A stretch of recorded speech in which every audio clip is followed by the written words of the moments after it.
না, সব পুড়তে পারেনি, যেহেতু আমরা 13 তলাতে ফার্স্টে ফায়ার করতে পারছি। ওখানে ইভেন কম্পিউটারও কয়েকটা ইনট্যাক্ট আমরা রাখতে পারছি, অফিসে মোটামুটি ইনট্যাক্ট ছিল। খালি 15 তলাতে আমি এখন বলতে পারবো না, ড্যামেজ অ্যাসেসমেন্ট করতে পারবো না, বাট আদারওয়াইজ আপনি বলতে পারেন যে 30% হয়তো পড়েছে।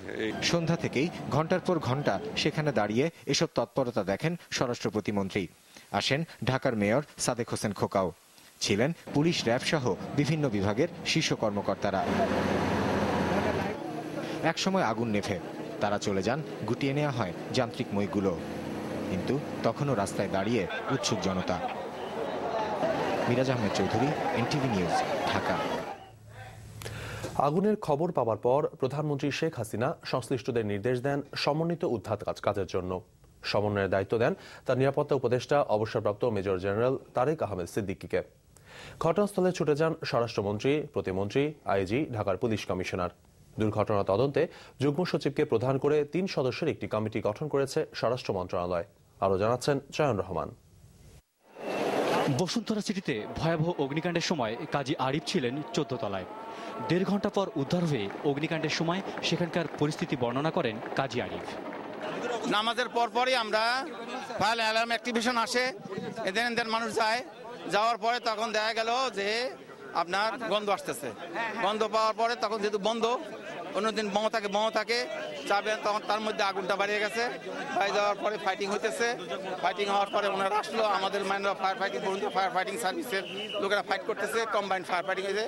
পরে বিস্তার লাভ করার পরে ওনারা আসে, ওনারা পাম্প ইউজ করে, আমাদের পাম্পও চলতেছে বাই দিস টাইমে।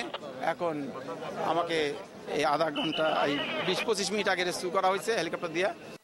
আর আগুন নেভাতে যাওয়া আলমগীর জানিয়েছেন তার আগুন নেভানোর অভিজ্ঞতার কথা। এটা আগুন থেকে আগুন পুড়ে আপনি গ্লাসগুলি পড়তেছে আর শব্দ হচ্ছে আর বাতাস। যখন এই পাশ দিয়ে আগুন ওই পাশ ছিল, তখন এই পাশে আসার পরে গ্লাস ভেঙে আমাদের উপরে পড়তেছে, তখন আমরা দৌড়ে নেমে এসেছি। খবর শোনার সাথে সাথেই ঘটনাস্থলে যান স্বরাষ্ট্রমন্ত্রী ও প্রতিমন্ত্রী। ঘটনাস্থল ঘুরে উভয় মন্ত্রী জানিয়েছেন আগুন নেভাতে সরকারের নানা তৎপরতা আর ফায়ার সার্ভিস বিভাগকে অতি শিগগির আধুনিকায়ন করার প্রতিশ্রুতি। সবাইকে খবর দিয়েছি এবং তারা তড়িৎ গতিতে এখানে ওনারা এসেছেন এবং এটা আয়ত্তে আনার জন্য ওনারা চেষ্টা করেছেন। কিভাবে আগুনটা লাগলো আমরা সেটা অবশ্যই একটা তদন্ত করে দেখার জন্য আমরা বলবো, এবং সেই জন্য একটা যাতে কমিটি হয় সে ব্যাপারে আমি পরামর্শ দেব। আরো আধুনিক করার জন্য মনোনিবেশ করা হয়েছে এবং যা যা রেকমেন্ডেশন আছে আমরা একটা কমিটি করে দেব। কমিটির রেকমেন্ডেশন অনুযায়ী একটি আধুনিক ফায়ার সার্ভিস যাতে করে এই ধরনের ঘটনা অতি সত্বর আয়ত্তে নিয়ে আসতে পারে, সেই কল্পে আমরা যথাযথ ব্যবস্থা গ্রহণ করব। ঘটনাস্থলে পুলিশের ঊর্ধ্বতন কর্মকর্তাদের সাথে সেখানে গিয়েছিলেন এফবিসিসিআই সভাপতি। তিনি জানিয়েছেন সেখানকার পরিস্থিতি 14 তলার উপর থেকে কন্ট্রোলে, পুরোপুরি অল্প আগুন দেখা যাচ্ছে, প্রত্যেকেই চেষ্টা করছে। কিছু কিছু ফ্লোর তো ওনাদেরই নিজেদের অফিস ফ্লোর, যেগুলো বসুন্ধরা গ্রুপের অফিস ফ্লোর, তারা যা বলছেন, সুতরাং অন্য কোনো ফ্লোর এখনো ডিস্টার্ব হয়নি। আর বসুন্ধরা সিটির দোকান মালিক সমিতির একজন নেতা জানিয়েছেন তাদের কোনো দোকান এই ঘটনায় ক্ষতিগ্রস্ত হয়নি। চয়ন রহমান, এনটিভি নিউজ, ঢাকা। আগুন লাগার পর বসুন্ধরা গ্রুপের পক্ষ থেকে আনুষ্ঠানিক কোনো প্রতিক্রিয়া পাওয়া যায়নি। তবে গ্রুপ চেয়ারম্যানের উপদেষ্টা সাংবাদিকদের জানিয়েছেন ক্ষয়ক্ষতি সম্পর্কে তাদেরও পরিষ্কার কোনো ধারণা নেই। বসুন্ধরা কর্তৃপক্ষ বিষয়টি তদন্ত করে দেখবে বলেও জানান তিনি। ক্ষয়ক্ষতি এখনো নিরূপণ করা হয়নি, তবে আমাদের লেভেল 19, 18, 17, 16-এর কিছু পোর্শন এগুলো ক্ষতিগ্রস্ত হয়েছে। আমাদের কম্পিউটারের যে মূল যেটা আইটিতে লেভেল 11-এ সেটা ইনট্যাক্ট আছে। আমাদের একটা টেকনিক্যাল কমিটি হবে, টেকনিক্যাল কমিটি এটা আগামীকালকে আমরা ফর্ম করব। একটি বিশ্বমানের ভবনে অগ্নি নির্বাপনের জন্য যা যা থাকা দরকার তার সবই ছিল বসুন্ধরা সিটি কমপ্লেক্সে। ছিল কেন্দ্রীয় নিয়ন্ত্রণ কক্ষ, যেখান থেকে প্রতি মুহূর্তে মনিটর করা যেত কোথাও এতটুকু ধোঁয়া দেখা যায় কিনা। তারপরেও বসুন্ধরার ভয়াবহ অগ্নিকাণ্ড এখন নির্মম সত্য। আহরার হোসেনের রিপোর্ট। একটি তলার নির্দিষ্ট ঘনত্বে যতগুলো প্রাথমিক অগ্নি নির্বাপক যন্ত্র বা হাইড্রান্ট প্রয়োজন, তার চাইতে বেশি ছিল বসুন্ধরা সিটির 21টি তলায়।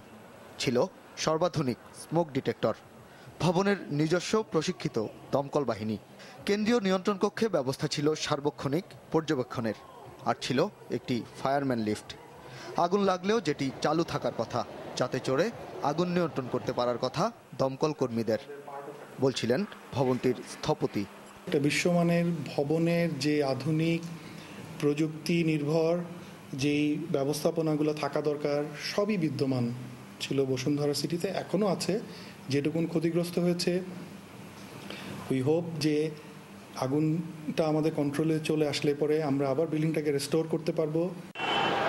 এসব প্রযুক্তি প্রথম সুযোগেই আগুন নিয়ন্ত্রণে আনার জন্য যথেষ্ট, অথচ সবকিছু থাকা সত্ত্বেও প্রতি মুহূর্তেই বেড়েছে বসুন্ধরার লেলিহান শিখা।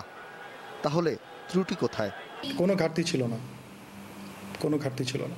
যে যখন এই দুর্ঘটনা ব্যবস্থাপনা বিদ্যমান, কিন্তু যারা এইটা পারফর্ম করবে মানুষ, সেই মানুষকে কিন্তু প্রশিক্ষিত হতে হবে, পূর্ব প্রশিক্ষিত হতে হবে, পূর্ব প্রস্তুতি থাকতে হবে। এক হচ্ছে সেগুলো চালনা করা, পরিচালনা করা, কিভাবে কি করতে হবে সেটা, যেমন পাশাপাশি তার মনস্তাত্ত্বিক প্রস্তুতিও জরুরি। আহারার হোসেন, এনটিভি নিউজ, ঢাকা।